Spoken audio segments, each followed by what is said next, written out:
Hello, this is Greg Latta, AA8V, and in the video today I'd like to talk to you about a device that you may find solves a common problem when you try to take a VFO and drive a crystal controlled transmitter. As we're going to see, it is inexpensive and it can effectively double the output of your VFO, greatly improving the drive on the transmitter or making what was impossible possible.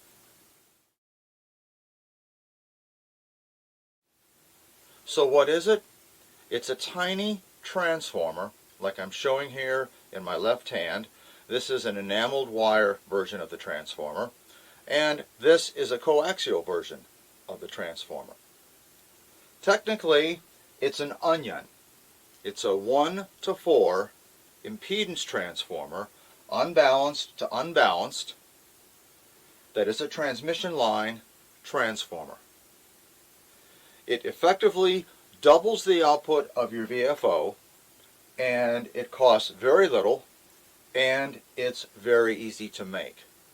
And in this video, I'm going to talk about how it works, how you can make it, and how you interface it to your transmitter. I think it's very important that amateur radio operators understand fully the technology that they use. What I want to show here is how one of these amazing transformers does its job. But to get to it, I want to play a game. Let us start by assuming that we have a source of RF. This could be a signal generator, for instance. It could be your VFO. And of course, it has a hot lead and a cold lead. We'll ground this lead, though we don't have to do that. And I just want to play a game here. I want to start by asking the simple question, what happens if I were to take a piece of straight wire and connect it directly across the generator? Now this is a short piece of wire. It's about 1 foot long. It's very short compared to a wavelength. It's obvious what's going to happen. We are going to get maximum current flow through this wire. We are effectively short-circuiting the generator, which is generally not a good idea. But the point is, we're going to get maximum current flow. What would happen if we replace that piece of wire with a piece of coaxial cable, which I'm going to draw like this? Again, this is a short piece of coaxial cable, 12 inches long, that's all. What would happen if I connected the shield of this coax on each end to the generator? Well, now the shield is going to be essentially the wire that we had before, and we're going to get maximum current flow. The fact that there's another wire sitting there inside the coax doesn't change the situation. We still have maximum current flow. We essentially short-circuit the generator. What would happen if instead we connected the center conductor of the coax to our generator? Once again, we draw the center conductor inside. We are going to get maximum current flow. We are essentially short-circuiting the generator. And if we even go further and connect both the shield and the center conductor to our generator, we're again going to get maximum current flow. We are essentially short-circuiting the generator. Now, let's change the situation. Let's go back to our wire. But this time, we make the wire into a coil. And we wind that on a toroid. We could also wind it on a rod, but a ferrite toroid. So we take a ferrite toroid. As we're going to see, it can't be a powdered iron toroid. It has to be a ferrite toroid. And we wind our wire around this toroid. Now, what happens? If we have enough windings, and if the permeability, the magnetic property of this toroid is high enough, we find that very little current flows through the circuit. Pretty much exactly the opposite of what we had before. The toroid coil is functioning as an RF choke. An RF choke is an inductor whose inductance is high enough that it completely or almost completely impedes the flow of any radio frequency energy through it. Now let's take a look at what's going on. Why does that happen? When you run any kind of a current through a coil, whether it's direct current or alternating current, a magnetic field forms around the wire.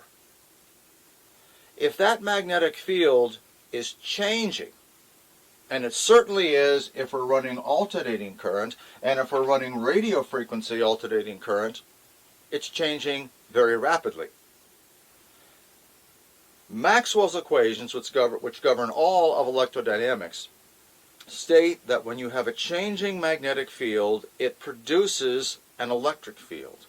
And in this case, the changing magnetic field about the wire, which is quite strong because of the number of turns and the magnetic material inside, induces a counter EMF in the wire that at all times opposes the alternating EMF that we're putting on the outside.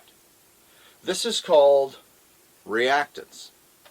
And if the counter EMF is almost as big as the applied EMF, very little current flows.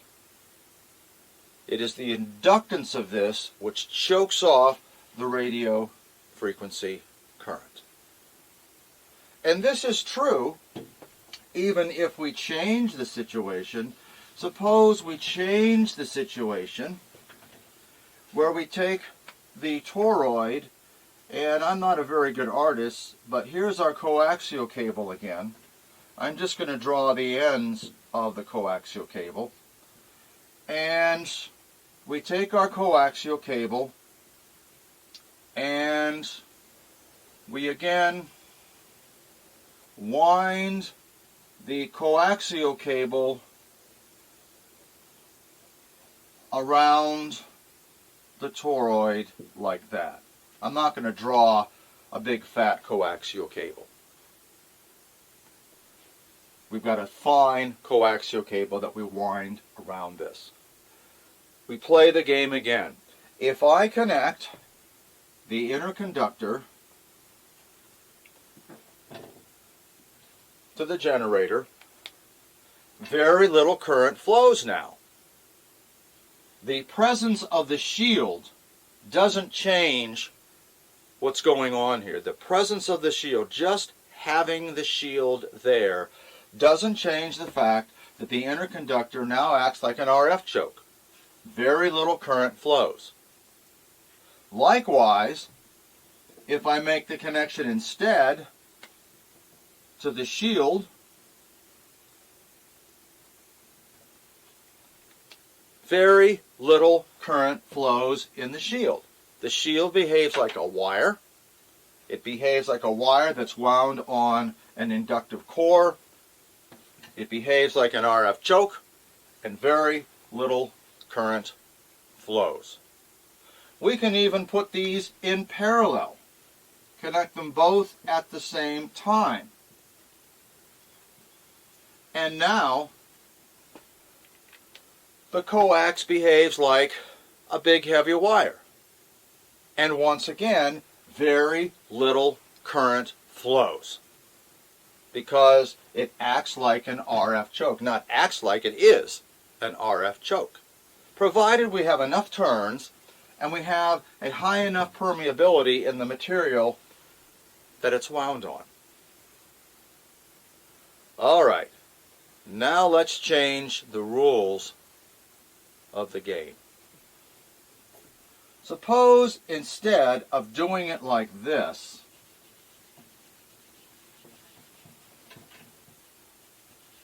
let's connect the coax up like we normally would. Let's bring our coax out up to here. And now I'm going to connect a load across the coaxial cable. And down here, I'm going to connect the coax. Let's see if we can do this right. So that we connect the ground to ground, and we connect the center like that. In other words, we hook the coaxial cable up to our generator. This could be a transmitter now. And we run the RF through the cable and hook it up to a load. Now, based on what we just said, each of the conductors in the coax, the shield, acts like an RF choke. The interconductor acts like an RF choke. So, by the same logic, we shouldn't be able to get anything to go into the load. Yet if you do this, you discover, of course, that the energy does get to the load. If this happens to be your antenna, and this happens to be your transmitter, winding some of your coax around a toroid doesn't change the situation. All right? That's actually called a common mode choke. It doesn't change it. So how the heck can the energy get through if each of the conductors in the coax, the shield and the interconductor, are both acting like RF chokes? What is different about this situation? Careful inspection shows that in this case we are using the coax not as a wire but as a transmission line, and that in all cases the current at any point instant in time comes out to the load and goes back through the other conductor. That the two conductors of the coax are carrying at all times equal and opposite currents. They each produce magnetic fields, but because they're equal and opposite, the two magnetic fields, and the electric fields for that matter, cancel out. When the coax is used as a transmission line, there is no external field produced. Therefore, there is no changing magnetic field to penetrate into the magnetic material. There is no effective inductance caused by the presence of the toroid, and there's no opposing EMF. There's no reactance. As long as the currents are balanced, and as long as this is functioning, therefore, as a transmission line, the presence of the toroid does nothing to impede the flow of current. This is a very important concept in understanding how this kind of a device works. As long as the currents are balanced and doing this in the coax, in the outside and the inside, there's no impedance. But if we have just one conductor carrying the alternating current, then it functions as an RF choke. All right, we're almost there. Now that we have that, let's continue to play thought games. let us take our source, let us hook to this some coaxial cable. Once again, this coaxial cable is very short. It's only about 12 inches long. Okay? So it's very short coaxial cable. Here's our inner conductor. And we connect this coaxial cable to our generator, like we would normally do it. We can even ground this again if we want. And just to put some numbers in here, let us suppose that our generator produces about 5 volts peak to peak in the coax. That's typical for an amateur VFO. An HG10 Heathkit VFO produces about 5 volts peak to peak. My solid state VFO, my direct digital synthesis VFO, produces about the same. So we have 5 volts peak to peak here. And of course this travels through, and so we also have 5 volts peak to peak here.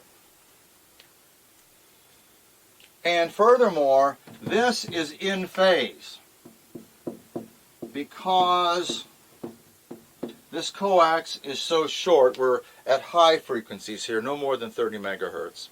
This coax is so short compared to a wavelength that the time to travel out and back, travel the 12 inches, is insignificant for the case that we're considering. So this is in phase. All right?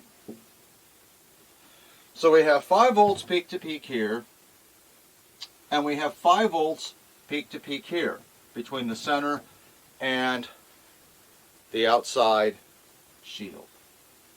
Well, if I have 2 alternating current sources, this one and now this one, and they're in phase, why can't I connect them in series? If I connect the shield of this one to the hot lead of this one, and then come out to here, compared to here, why don't I get 10 volts peak to peak here? After all, this is 5 volts, this is 5 volts. I have the have them connected so that they are correctly connected relative to phase. Why don't I get 10 volts peak to peak here? Now, if you do this, it doesn't work. Boy, I wish it would. It doesn't work. Because when you make this connection right here, you are using the shield. Remember, the shield is the whole thing. The shield short circuits the AC generator. The moment you connect this, the current flows back this way through the shield. It flows back through the shield, and it short circuits the generator, and it doesn't work. Rats. But this is the cool part. What if instead of doing it this way, you wrap the coaxial cable around a toroid?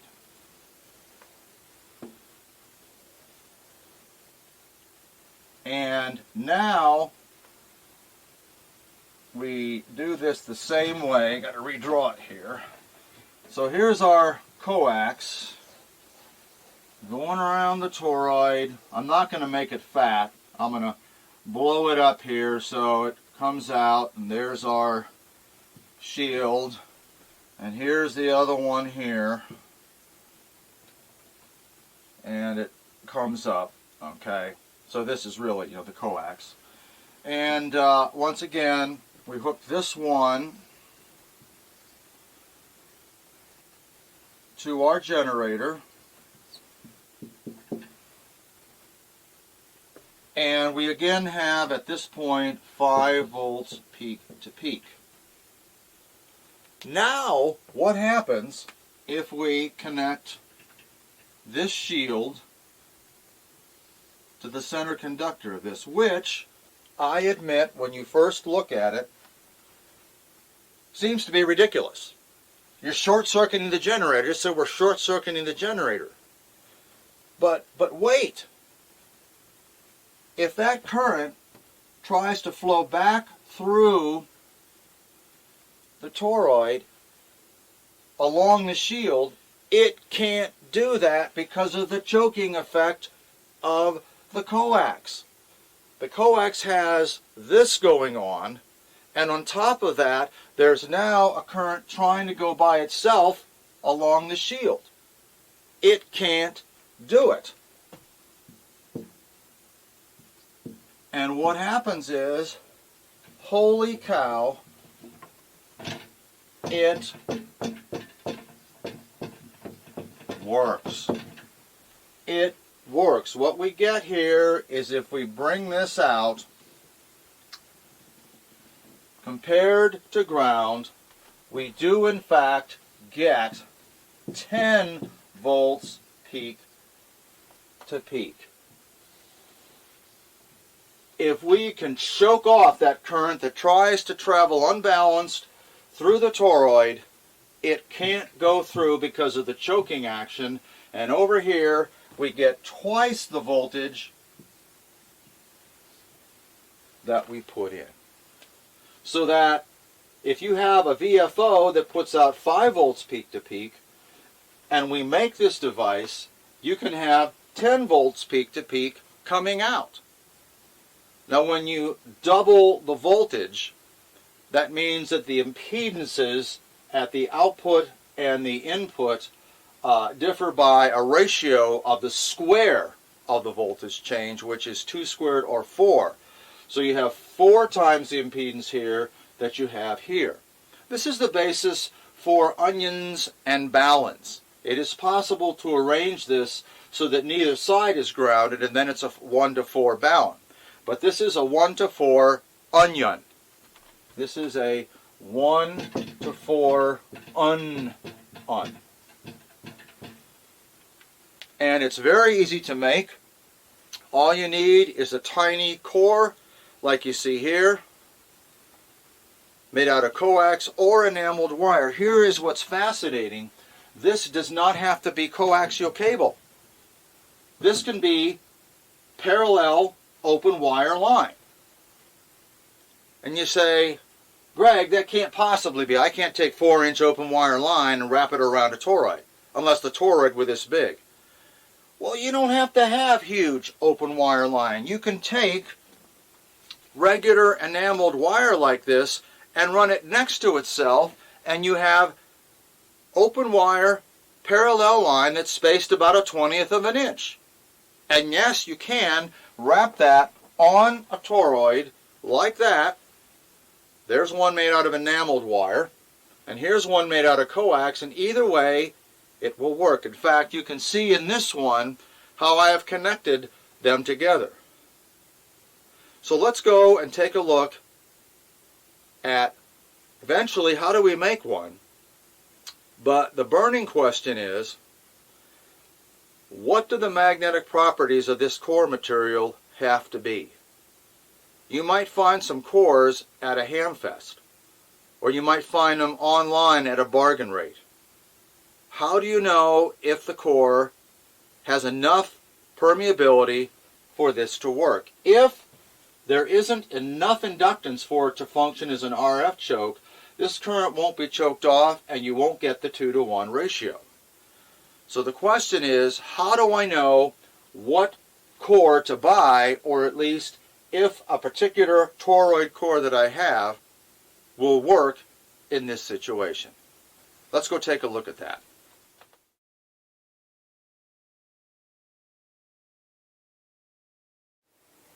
To make one of these, it only takes 2 things: the wire and the ferrite core. Let's talk about the wire first. You could use coaxial cable, as I've been doing here. The trouble is, the only coaxial cable that I know of that's readily available is RG174, and it's really not that easy to buy. Also, it's kind of thick, and that limits how many turns of wire you can put on a given core. Better is what we call enameled wire or magnet wire. This is readily available various places, including Amadon Associates, who also carry the cores, carries the wire, and they carry a variety of cores as well. In particular, one that I know does work. As far as the size of the wire, if it's too thick, it's hard to deal with and you can't get enough turns on the core. If it's too thin, it's hard to solder, it's hard to strip, and it's hard to work with. So an optimum size is about number 24. This is number 23. Remember, the bigger the number with wire, the smaller it is. So anything from like 24, maybe 26, 23, whatever you have, as long as it's not too thick or too thin. One place to get magnet wire, if you don't have it, is to find a burned out transformer. You might be able to take that apart and get some good wire off of that. An old motor might have some magnet wire. This is also called motor wire. Old television yokes, if you've got a really old television set, a CRT set with magnetic deflection, the yoke can be unwound for the wire, or you can buy this. It's readily available online. It's either called enameled wire or magnet wire. The core is a different matter. The core has to have a high enough permeability that the choking action will take place. And it is possible to easily measure the property of the core if you have a way of measuring inductance. And the easiest way to do that is an SWR analyzer or an antenna analyzer. I have an MFJ antenna analyzer, and as you're going to see, it's perfect. The way I determined the inductance that you need was based on this particular inductor. I had a situation where I wanted to take my digital VFO and drive my ICO 720 transmitter. When I hooked it up, I found that it would work, but barely. It really didn't work the way it should.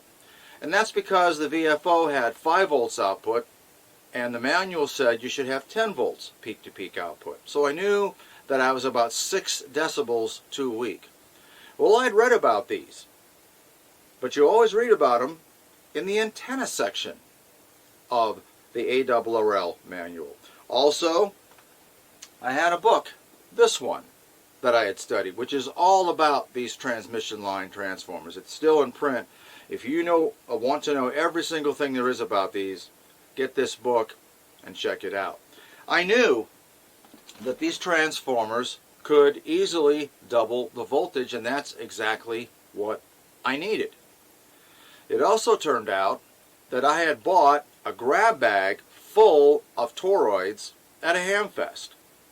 And when I separated them all out, as you can see here, I had a huge selection of these toroids. And if you look at the bottom, in the bin near the middle, you'll see a whole bin full of these. These are coaxial cable wrapped around a core. I didn't know if it would work. So I wired it up, tried it, and it worked beautifully. So knowing that, and I've used these now in 2 or 3 different places, so I know it works, I took this, and as you can see, I hooked it up to my antenna analyzer, set the analyzer for reading inductance, set the frequency to 3.5 megahertz. When you use an antenna analyzer, you usually have to specify the frequency. So since this is going to be used at either 3.5 or 7 megahertz, I set the analyzer for 3.5 megahertz, clipped it to the inner conductor on each side, and measured the inductance. And as you can see, it reads about 3.8 microhenries, and call that 4. So I knew that if I had a core that when I wound 7 turns of wire on it, gave me about 4 microhenries or more, I knew it would work. And so I went around trying different cores that I had in the shop. You can see this red one. This red one is a powdered iron toroid.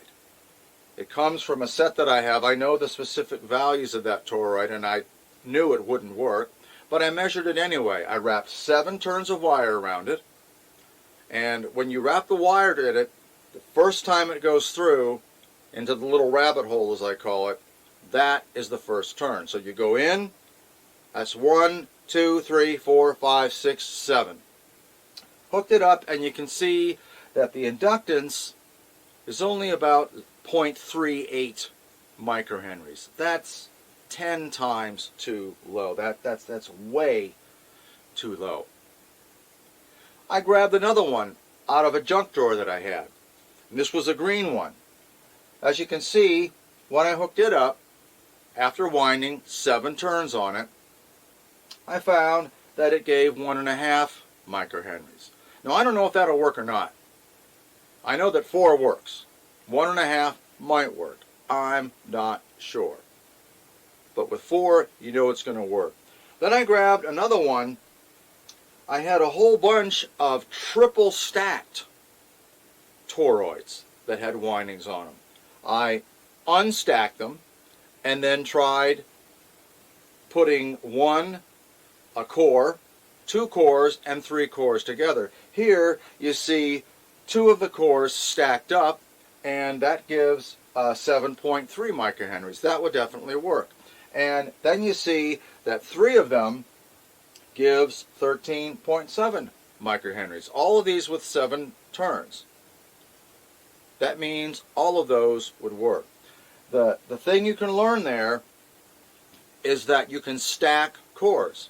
So if you have a core that gives you a reading of 2 microhenries, and you have 2 of them, stack it up, put 7 turns around it, and see if you get 4. Hey, use that together. You can hot melt glue them together and use that as a single core. You can even stack 3 of them if you want. As long as you get 4 microhenries with 7 turns or more, then it is going to work. Now, I had a small toroid, and that is the one that I used to wind this one. This is a toroid, and I'm showing it here now after it's been wound.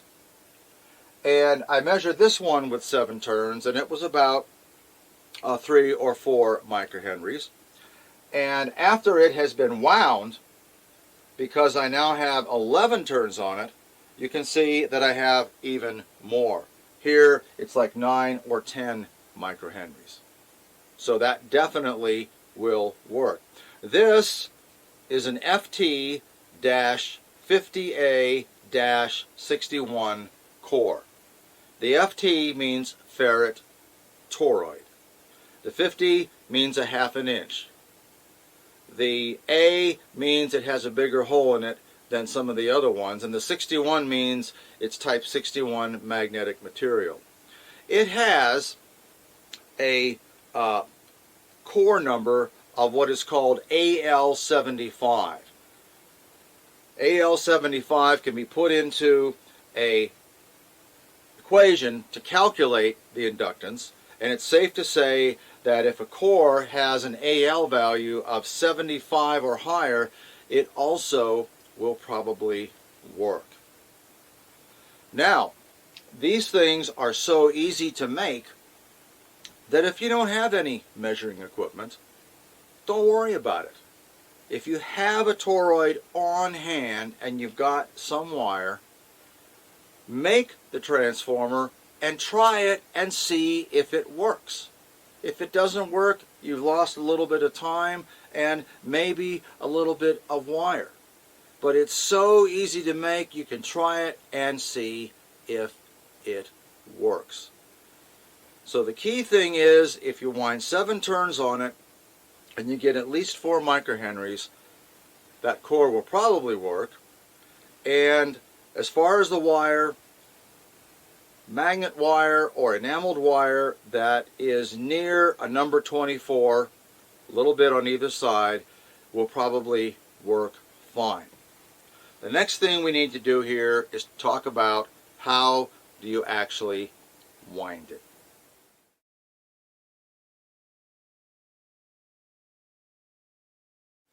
To wind the toroid, what you need to do is get your wire ready. You're going to need 2 identical pieces of magnet wire. If you don't care about wasting a little bit of wire, you can make it longer than necessary. But if it's way too long, it's hard to thread it through. So what you might want to do is practice threading it with 1 piece of wire to determine how long it should be. You want leads that are about 2 inches long, going in and going out, and then you have to have enough wire to do the required number of turns. How many turns? Depends on the toroid. You need to have at least 7 turns so that you get that 4 microhenries, but more is better. Turns out on this particular one, which you can see here, where I'm just getting ready to start winding it, it turned out that I could fit comfortably 11 turns, bifilar turns they're called, on the toroid. You put the long part of the wire through, and that counts as turn number 1. Again, it's not important in this particular case because the actual inductance is not important as long as it's big enough.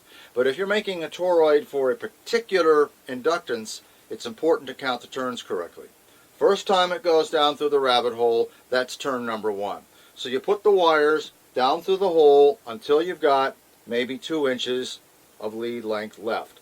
The wire must be close together and parallel at all times. It can't be twisted, it shouldn't cross over itself, it should be parallel at all times.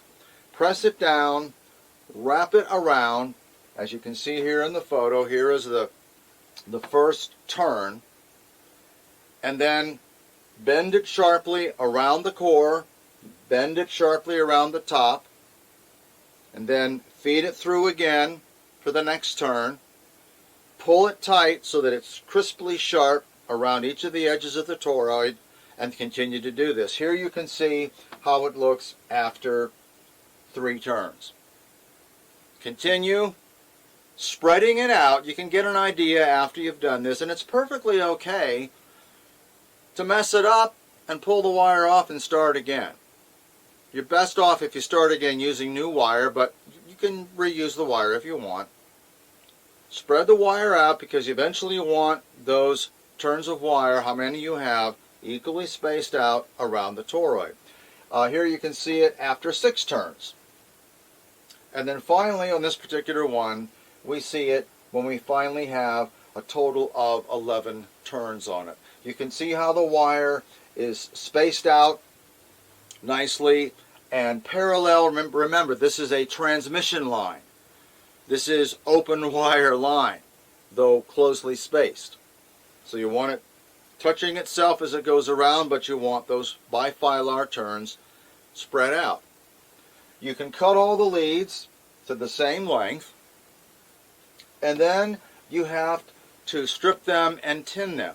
Now, people deal with enameled wire different ways. I've been doing this for years, and the method that I've been using for years is to use a cigarette lighter. Even better is a cigar lighter. Cigar lighter has a hotter flame, and you burn the end of the wire. So you just burn the little end of the wire there. You'll see the enamel burn off and flare up. Do that to each of them. Don't burn too much though. And then here you can see we burned it.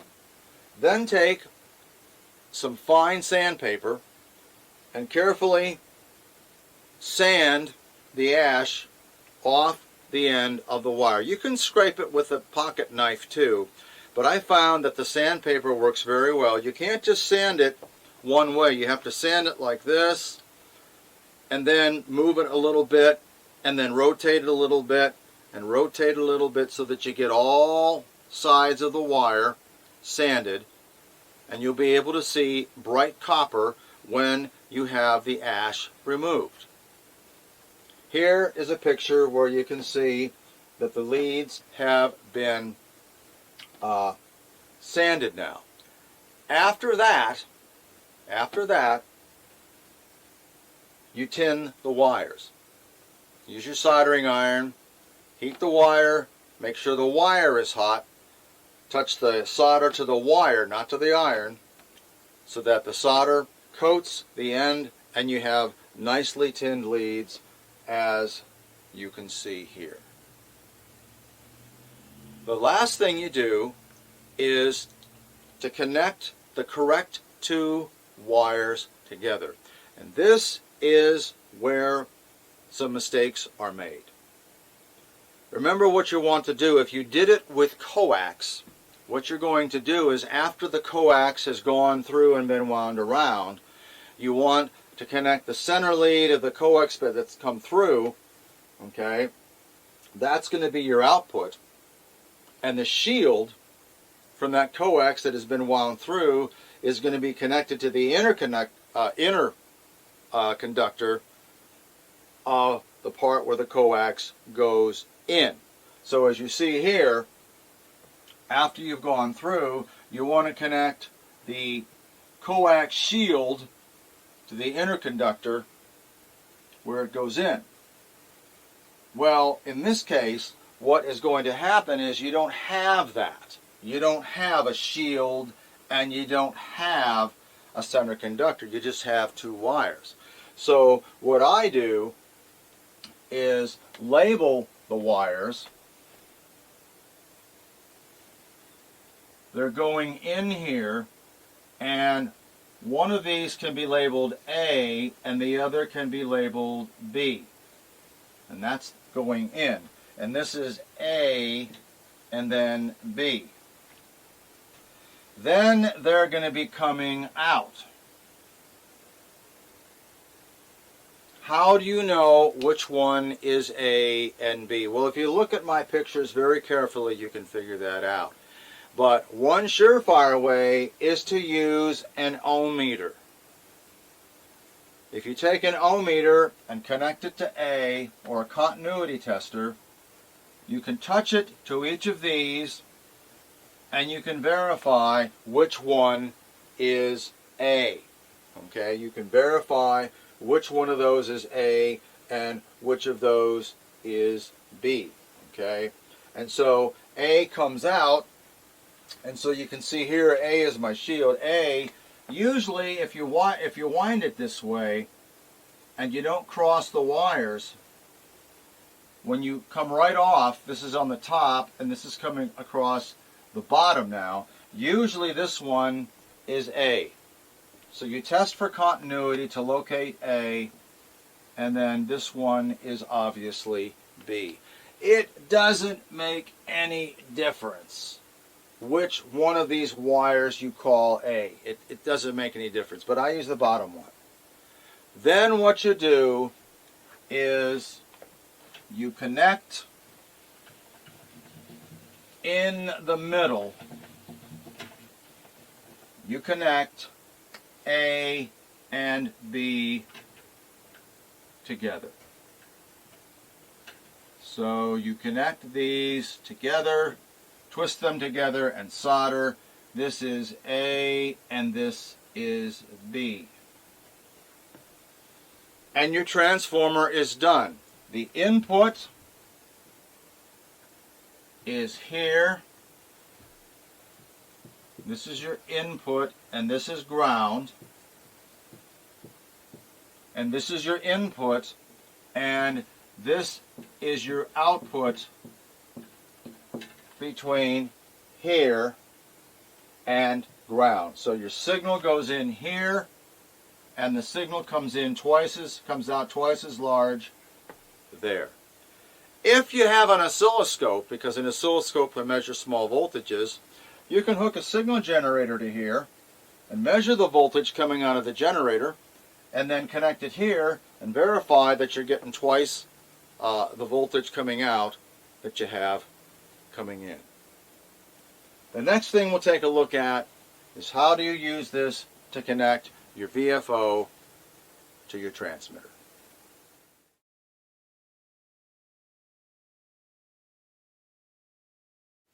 Now that we're done building the transformer, let's go over again how we make connections to it. As I've shown here, there are 4 leads coming out of the transformer, 2 of which have been connected and soldered together. The bottom lead is your ground.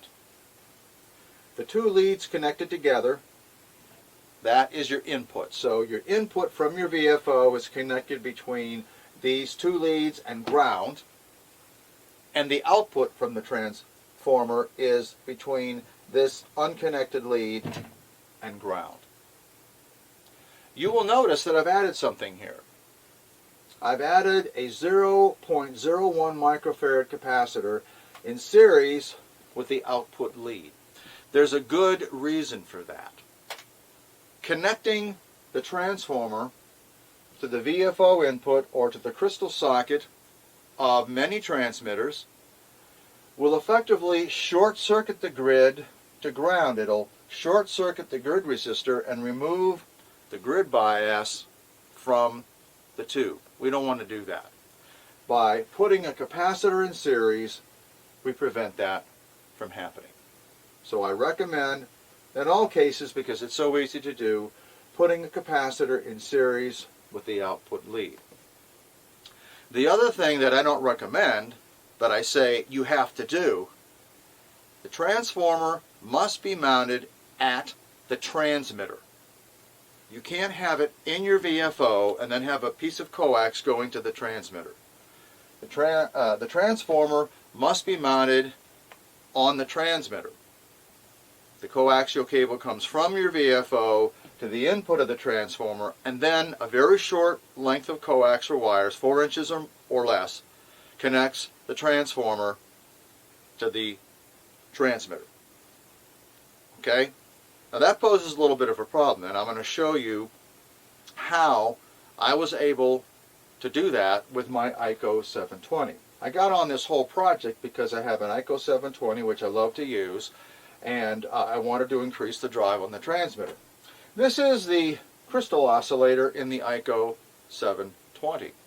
And you can see here the problem I just mentioned, that the VFO input goes directly to the grid of the tube, and connecting this to the VFO input will short circuit the grid resistor and remove the grid bias from the tube. So be sure to use that capacitor. Now, where are you going to put this transformer? As you can see here, I put it in a pill bottle. On the top of the pill bottle, I mounted an RCA jack.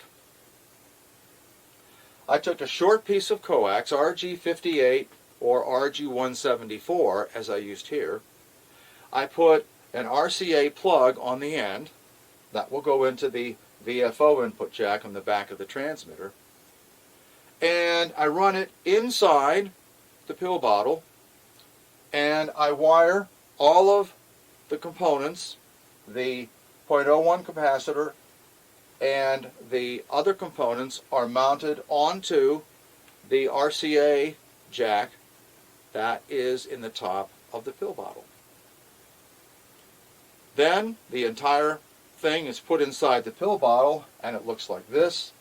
You've got a pigtail coming out very short, about 4 inches. That plugs into the VFO input on the radio, and the VFO plugs into the RCA jack on top of the pill bottle. Couldn't be easier. If you've got a nicer enclosure to use, by all means do it. But I just let it hang there on the back of the transmitter. You can't even see it. Now, what if your transmitter doesn't have a separate VFO input? Then what do you do? Well, in that case, you use the crystal socket. Now, there are many, many different types of crystal oscillators out there, but the one that we see here in the ICO is very common. It has these two feedback capacitors. It's got an RF choke here to cathode of the tube. This is a common feature in many of them. And if you look at the crystal socket, usually one side of the crystal socket is connected to ground, but not always. Sometimes there's some other stuff. But in almost all cases, the other side of the crystal socket somehow makes it to the grid of the oscillator tube. This resistor might be up here. It just depends. But one side of the crystal socket is going to somehow make it to the grid of the oscillator tube. That is where this lead goes. You go through the 0.01 microfarad capacitor, and the output of the transformer goes to this side of the crystal socket. In fact, what we can do is we can take this out now, and this is what many of them look like that, except for this business over here, which is very important, and I'm going to talk about it. So the output of the transformer goes to the crystal socket side that makes its way to the grid of the tube. As I say, there might be a resistor in here, but that's the side you want. If the other side of the crystal socket is grounded, fine, connect the ground lead to that. If the crystal socket, if the other terminal in the crystal socket is not grounded, then connect this somehow to ground. Close by. You can't have long leads and so forth. So this is connected to ground either at the crystal socket or some other convenient point. This one is connected to the other crystal socket pin that goes to the grid. Now that's how you make the connection. Unfortunately, if you do that, you probably won't get full drive on the tube. The signal doesn't go to the grid of the tube. That's a common misconception. When you put a signal into a tube, it has to go between two of the tube elements. In this case, it has to be applied between the grid and the cathode. The trouble with this circuit is that if we connect one lead to ground, the cathode is not grounded. The cathode is connected through an RF choke, and it's also connected through a capacitor here. Neither one of those allows RF to get through it very easily. If we're putting our signal in here and trying to get it over to here, these things are getting in the way. We need to get around them. ICO did that. ICO put in a switch on the back of their transmitter. And what does that switch do? When you switch it to VFO, it connects a 0.002 microfarad capacitor between the cathode of the tube and ground. When this is switched over, it puts a 0.002 microfarad capacitor from the cathode of the tube to ground. So there is a good chance that you will have to somehow add that capacitor. Now don't cut out any parts. It's easy enough just to wrap it around here, hook it onto the tube pin. You can put it through a switch if you want, but if you don't put this capacitor in, you might not get full drive on the oscillator tube. You're trying to feed the signal in instead through this 220 picofarad. Notice that this, which is 2,000 picofarads, and this is 220 picofarads, this is like 10 times the capacitance of that one, making it 10 times easier for the signal to come in, go to ground, and then get to the cathode. It might work without it, but I suggest you try putting it in. And then you got to remember that you put it in. You got to remember that, because if you then try to use a crystal, it won't work with the crystal. So if you can use a switch here, that's great. If it works without this, by all means, that's fine. But if you need a little more drive, try putting this in. It might work better, but make a note in your manual or something that you added it to the circuit so that if you ever sell that radio or something, the person that gets that radio knows that you made that change. Keep a record so that other people know. That's pretty much it. The signal comes from your VFO, goes into the transformer, gets doubled in voltage, that's 6 decibels more, comes out, goes into the crystal socket, and gets amplified, and there you are. I urge you to go look at greglatta.com and check out the many things I have there. One thing in particular is I have a section on building a direct digital synthesized VFO. It was from an article in the 2014 an issue of QST magazine. Everything you need there to build that VFO is included. Also, how to key the VFO and so on and so forth. Once you use a digital VFO with a classic rig, you never want to use crystals again. I use the same setup with my Viking Ranger. Even though I have restored the Ranger, the VFO is not as stable as a modern digital VFO. I run the signal into the Ranger transmitter the same way. In fact, what I do is I have a special plug that I have made that goes with the Ranger and plugs into the crystal socket. It contains the transformer and the capacitor in there, and you'll see this mentioned on my website concerning the Viking Ranger, and I plug the VFO right into the front of the Viking Ranger. I hope this video has helped you figure out how you can improve the drive on your transmitter, and perhaps now you can use that VFO with transmitters you couldn't use it with before. Take care, and thanks for watching.